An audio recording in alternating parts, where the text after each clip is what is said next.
I still remember the exact moment my heart cracked open in front of 20 strangers. It wasn't a quiet break, the kind you can hide behind a smile or excuse yourself to the bathroom to fix. No, this was the kind that echoed through a crowded living room, bouncing off champagne glasses and birthday balloons while everyone pretended not to notice.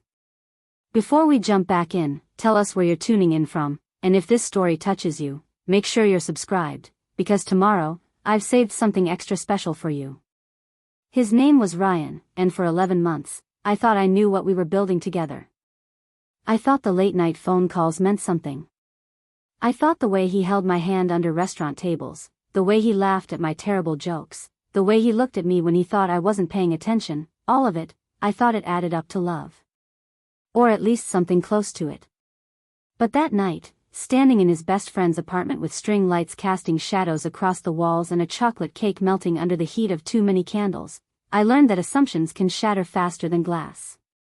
My name is Cassie Monroe, and I'm 27 years old.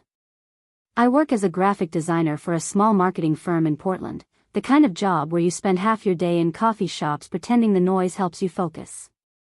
I'm not extraordinary. I don't have a tragic backstory or a secret talent that makes me special.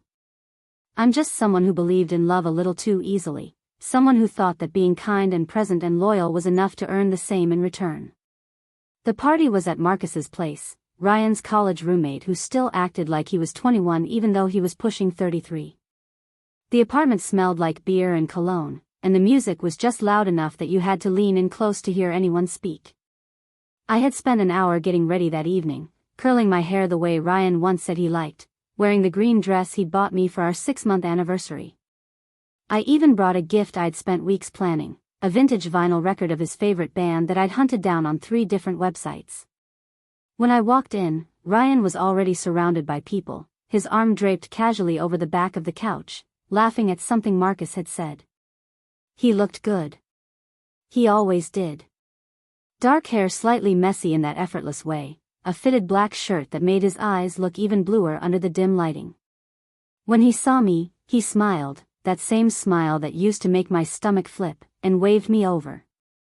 I wove through the crowd, clutching the wrapped record against my chest like a shield, and when I reached him, I leaned in for a kiss. But he turned his head slightly, just enough that my lips caught the edge of his cheek instead. It was subtle. Maybe no one else noticed. But I did. I felt the shift, the slight pulling away, the hesitation that hadn't been there before. And then I saw her. She was sitting in the armchair directly across from him, legs crossed, holding a glass of red wine like she owned the room. Her name was Natalie. I knew because Ryan had mentioned her exactly twice in all our months together, both times brushing past her name like it didn't matter, like she was ancient history. But the way she looked at him now, with that easy familiarity, that knowing smile, told me she was anything but forgotten. I forced myself to smile as Ryan stood up and gestured toward the small group gathered around him. His hand landed on my shoulder, light and casual, the kind of touch you'd give to someone you barely knew. My chest tightened, but I kept the smile plastered on my face, waiting for him to say the words I'd heard a dozen times before. This is Cassie, my girlfriend. This is the woman I'm building something with. This is someone who matters. But those words never came. Instead, Ryan cleared his throat and said, almost too casually, "Everyone, this is Cassie. She's a good friend of mine." He patted my shoulder twice, like you would a colleague at a networking event, and then his hand dropped away completely. The room didn't gasp. No one threw their drink in shock. The music kept playing, people kept talking, and the world moved on like nothing had happened. But for me, time stopped. I stood there frozen, the wrapped vinyl record suddenly feeling like it weighed 100 pounds in my hands, and I couldn't breathe. A good friend. The phrase echoed in my head, bouncing around until it drowned out everything else. I glanced at Natalie, and for a split second, our eyes met. There was something in her expression, not quite smug, but satisfied, like she'd just won a game I didn't even know we were playing. She took a slow sip of her wine, her lips curving into the faintest smile, and I felt my stomach drop. Someone named Josh or Jason, I couldn't remember, reached out to shake my hand. Nice to meet you, Cassie. How do you know Ryan? His voice was friendly, innocent, and it made everything worse because he had no idea what his question was doing to me. I opened my mouth to answer, but my throat had closed up. I managed something that sounded like work or maybe around, I wasn't even sure, and then I excused myself, mumbling something about needing a drink. Preparing and narrating this story took us a lot of time, so if you are enjoying it, subscribe to our channel. It means a lot to us. Now, back to the story. I pushed through the crowd toward the kitchen, my vision blurring at the edges. My hands were shaking so badly I almost dropped the gift on a side table, but I held onto it like it was the only thing keeping me upright. The kitchen was smaller, quieter, just a few people leaning against the counters talking about some movie I'd never heard of. I grabbed a plastic cup and filled it with water from the tap, gulping it down even though it didn't help the knot twisting tighter in my chest. Why would he do that? Why would he introduce me like I was nobody after 11 months of late-night texts and Sunday morning pancakes and whispered plans about trips we wanted to take together? I replayed the moment over and over in my head, searching for some explanation, some reasonable answer that would make it hurt less. Maybe he didn't want to make a big deal in front of everyone. Maybe he was uncomfortable with public labels. Maybe I'd misheard him. But I hadn't misheard him. And deep down, I knew exactly why he'd done it. Natalie was there. His ex-girlfriend, the one he said didn't matter anymore, the one he claimed he'd completely moved on from. She was sitting 10 feet away from him, and suddenly I was downgraded to just a friend, because admitting I was his girlfriend would have meant something. It would have meant closing a door he clearly wasn't ready to close. I set the cup down on the counter and pressed my palms flat against the cold surface, trying to steady myself. My reflection stared back at me from the window above the sink, mascara still perfect, lips still glossy, the green dress still fitting just right. I looked like someone who had it together. I looked like someone who belonged at a birthday party with her boyfriend. But inside, I felt like I was disappearing, fading into the background of a story where I was never meant to be the main character. Someone laughed loudly in the living room, and I heard Ryan's voice rising above the noise, telling some story I'd probably heard before. He sounded happy. Unbothered. Like nothing had changed. And maybe for him, nothing had. Maybe I'd been fooling myself this whole time, reading into things that were never really there, building a relationship in my head that he'd never actually agreed to. I thought about leaving. Just walking out the door, getting in my car, and driving home without saying goodbye. But something stopped me. Maybe it was pride.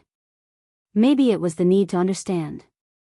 Or maybe it was just the stubborn part of me that refused to let him erase me so easily. I took a deep breath, straightened my shoulders, and walked back into the living room. When I returned to the living room, Ryan was sitting on the couch again, this time much closer to Natalie. She had moved from the armchair to the spot right beside him, her body angled toward his in a way that felt deliberately intimate. They were laughing about something, their heads tilted toward each other, and for a moment I wondered if anyone else in the room could see what I was seeing or if I was the only one paying attention.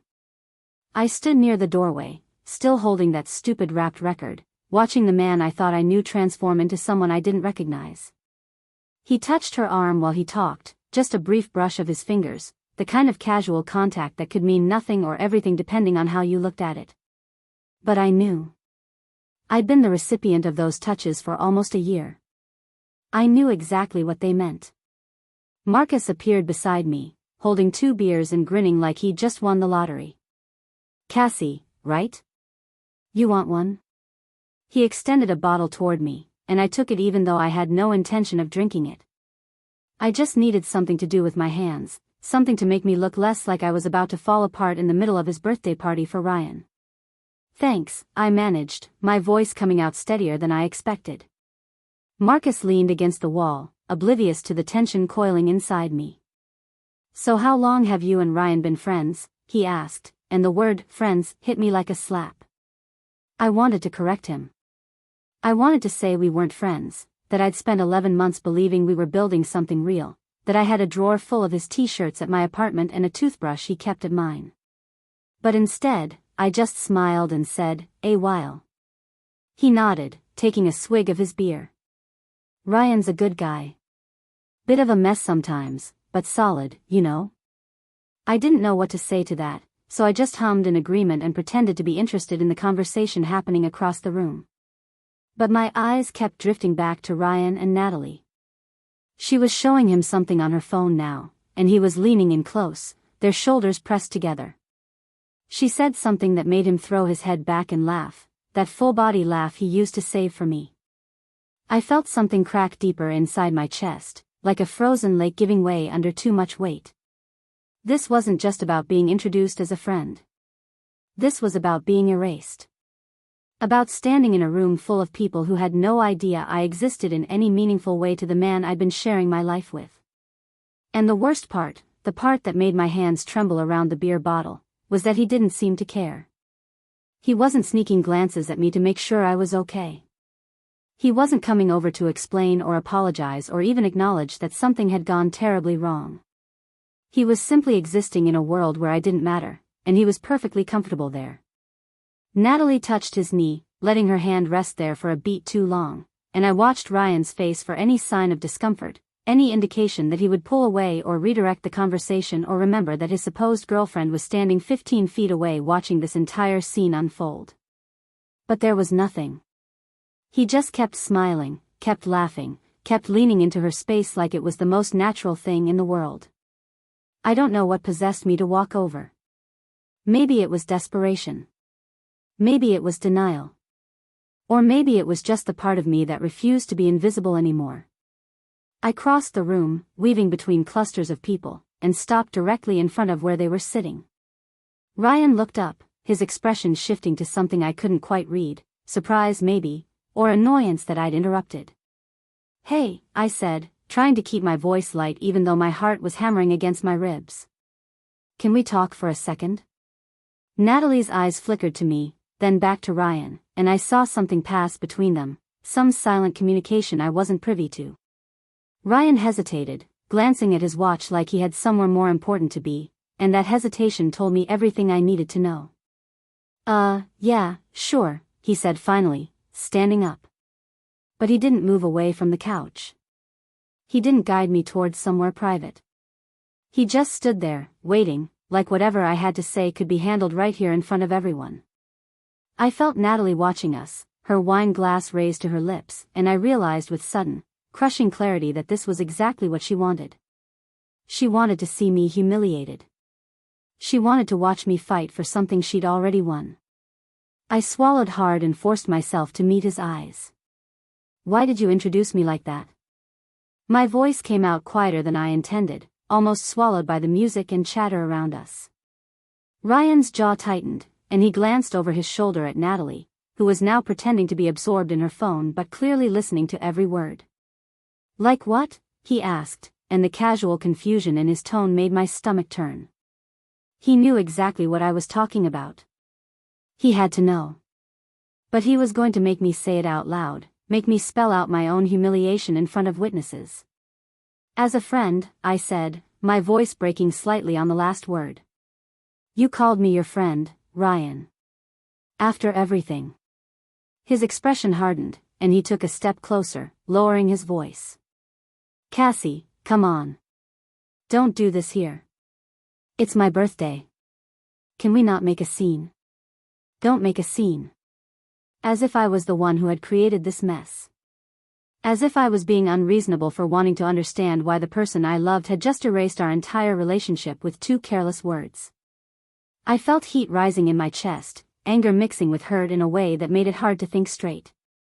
"I'm not making a scene," I said, my voice trembling. "I'm asking you a question." Ryan ran a hand through his hair, that gesture he always made when he was frustrated, when he wanted me to just drop something and move on. "Look, I just didn't think it was necessary to get into all that with everyone here. It's complicated, okay? Complicated." That single word hung in the air between us like a verdict. Our relationship, the one I thought was simple and clear and real, was apparently complicated. Too complicated to acknowledge. Too complicated to defend. I felt my eyes starting to burn, and I blinked rapidly, refusing to let him see me cry. Not here. Not in front of Natalie, who was now watching us openly with that same satisfied expression. Is it complicated because she's here? I asked, nodding toward Natalie. Ryan's face flushed, and for the first time that night, he looked genuinely uncomfortable. This has nothing to do with her, he said, but his voice lacked conviction. We both knew he was lying. Then what does it have to do with?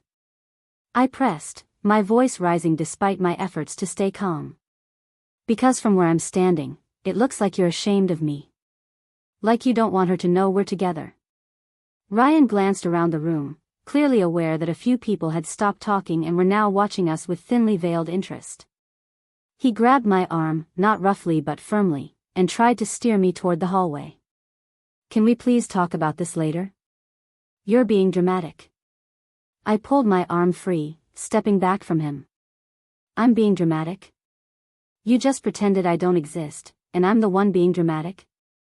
Something shifted in his expression then, a flash of irritation crossing his face. Maybe if you weren't so insecure, this wouldn't be such a big deal. It's just a word, Cassie. Just a word. As if words didn't matter.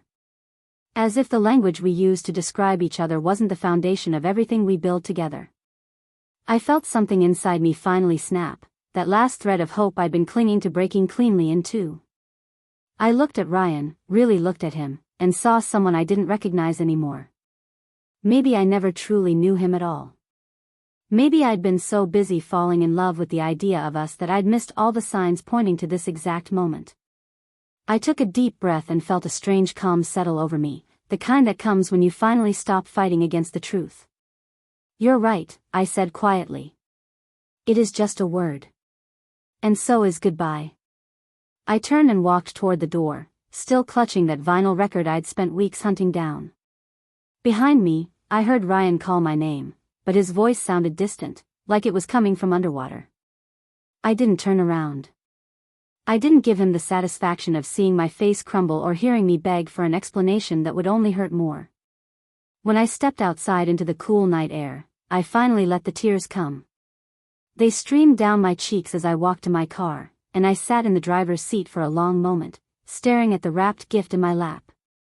Then I rolled down the window and dropped it into the dumpster beside the parking lot. I didn't need to carry it anymore. The drive home felt longer than usual, every red light giving me too much time to think, to replay the evening, to wonder how I'd missed the signs. But somewhere between the tears and the silence of my empty apartment, something else emerged. Relief. Because pretending hurts more than knowing. And now I knew. 3 days later, I blocked his number. 2 weeks after that, I started saying yes to invitations I would have turned down before: coffee with coworkers, a painting class my sister recommended, a weekend trip to the coast with friends who actually saw me. Slowly, painfully, I began to rebuild myself in the spaces Ryan had left behind. And I learned something important that night at his birthday party. When someone shows you who they are, believe them the first time. Because the heart you save might be your own. Up next, you've got 2 more standout stories right on your screen. If this one hit the mark, you won't want to pass these up. Just click and check them out.